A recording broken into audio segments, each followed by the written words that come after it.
akhirnya kita akan masuk ke materi selanjutnya.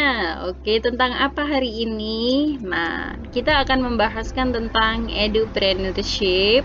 Edupreneurship ini adalah mata kuliah untuk mahasiswa PIAUD semester 4. Nah, oke, lanjut ya.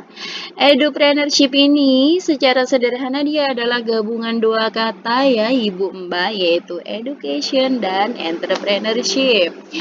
Seperti yang sering kita ketahui, kalau entrepreneur itu pasti bahas soal usaha atau pengusaha atau jualan produk atau semacamnya. Nah, ini akan dihubungkan dengan education atau pendidikan. Jadi, secara sederhana mata kuliah ini akan membekali panjenengan dengan beragam teori sampai contoh pengaplikasian nyata gitu, sehingga panjenengan ketika nanti sudah selesai kuliah itu bisa melakukan kegiatan berwirausaha atau yang menghasilkan dampak positif. Ini yang perlu digarisbawahi, menghasilkan dampak positif ya. Edupreneurship itu bukan hanya menghasilkan uang tetapi juga dampak positif untuk masa depan serta mampu memenuhi kebutuhan mahasiswa itu sendiri. Jadi edupreneurship ini bisa diartikan secara sederhana adalah ilmu bagaimana panjenengan memandirikan diri Anda dengan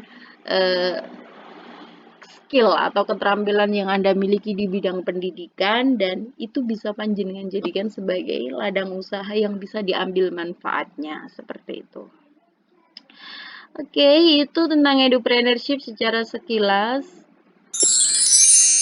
Nah, diharapin bisa apa sih untuk akhir mata kuliah ini? Yang pertama adalah panjenengan paling nggak paham dulu tentang konsep dasar.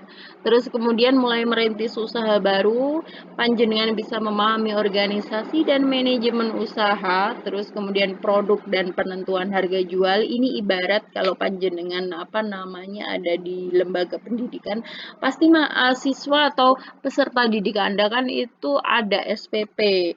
Nah, itu seperti apa sih gitu. Terus yang selanjutnya adalah pengelolaan rencana keuangan atau manajemen keuangan. Nah, ini saya ambil contohkan untuk edupreneurship itu seperti kita membuka les-lesan, terus kita juga menjual alat-alat atau menyediakan jasa alat-alat pendidikan seperti itu. Nah, itu yang akan kita bahaskan di semester ini. Itu kan bisa diambil manfaatnya seperti itu. Terus yang selanjutnya adalah proposal usaha. Nah, ini panjenengan mulai mengangan-angan proposal usaha itu apa sih? Nanti akan ada di pertemuan yang berikutnya. Terus kemudian mempresentasikan ide usaha panjenengan. Terus kemudian target pasar, terus kemudian kelayakan usaha dari aspek keuangan, presentasi dan diskusi proposal usaha. Secara sederhana, ini nanti saya ambil contoh bahwa panjenengan kan sekarang udah ngajar di lembaga formal kayak gitu. Bagaimana ketika panjenengan berada di lembaga yang non formal seperti les-lesan, panjenengan ada di bidang pelatihan atau pendidikan, ngadain seminar, acara-acara, itu yang kita sebut sebagai edupreneurship. Jadi panjenengan menyediakan jasa untuk orang lain dan itu bisa diambil manfaatnya. Itu bisa jadi ladang usaha loh ya. Oke, lanjut. Nah, untuk yang ini adalah tugas individu ya. Nah, panjenengan sudah menerima RPS. Setelah menerima RPS tersebut, ini adalah tugas yang akan panjenengan laksanakan. Yang pertama adalah membuat rangkuman sesuai pokok bahasan. Ini ada di RPS, nanti panjenengan bisa buka RPS-nya seperti itu, di situ ada keterangan kok. Dan silahkan membagi seperti itu. Terus yang selanjutnya adalah ada video presentasi. Jadi kelas kita daring. Untuk video presentasi silahkan via WhatsApp group saja ya. Maaf, via WhatsApp group nanti dikirim ke saya untuk bentuk videonya, nanti saya sempurnakan dan untuk diupload ke YouTube. Jadi kita nanti punya dokumentasi terkait presentasi panjenengan. Terus yang selanjutnya kita tetap memakai kelas daring mulai dari WhatsApp group dan juga Adlink. Saya kira semuanya sudah pakai ini dan sudah masuk ya. Untuk bagaimana sih upload tugasnya sudah ada di channel YouTube saya, nanti bisa dicek. Oke, lanjut. Ini tentang tugas individu kita. Nah, Tara, ini apa ini ya? Ini adalah ujian tengah semester kita yang akan diambil nilainya 30 ya. Ini panjenengan membuat makalah prospek usaha.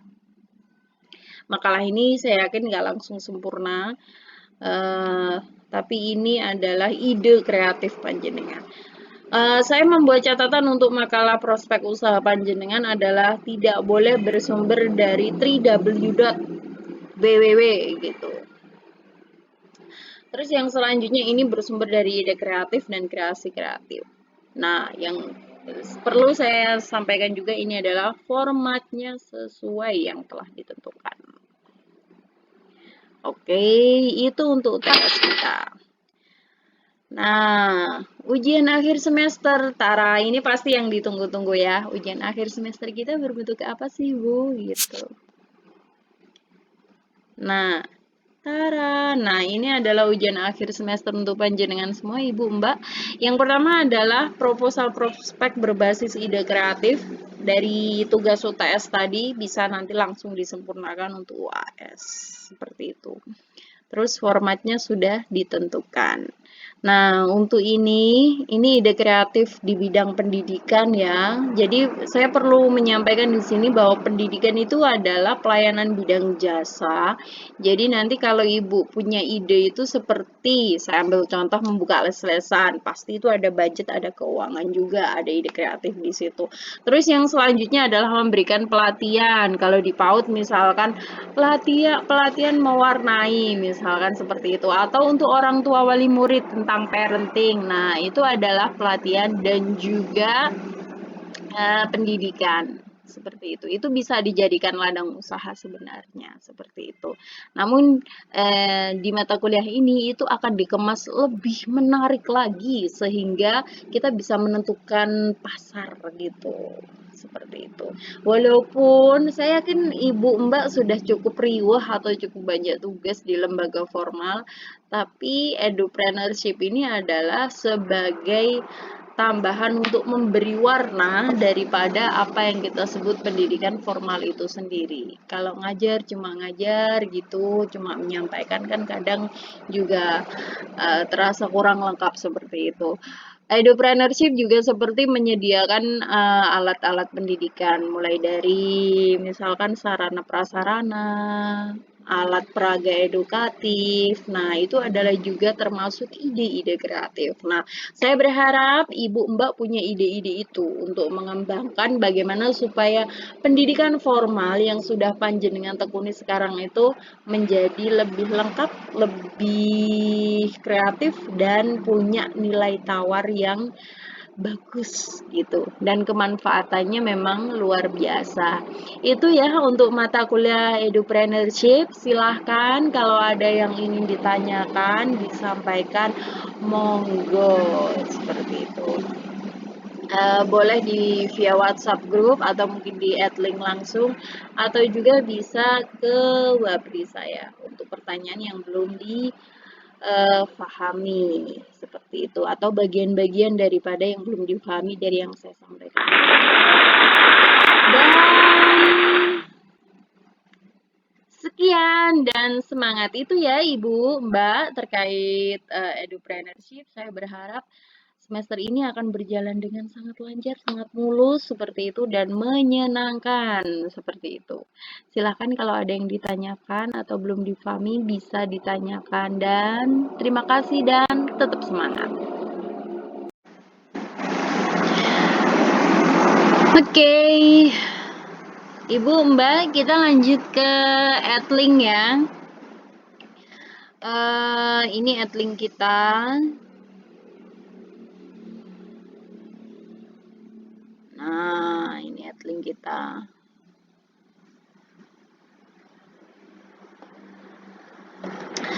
Saya ingin ke kelas Edupreneurship dulu.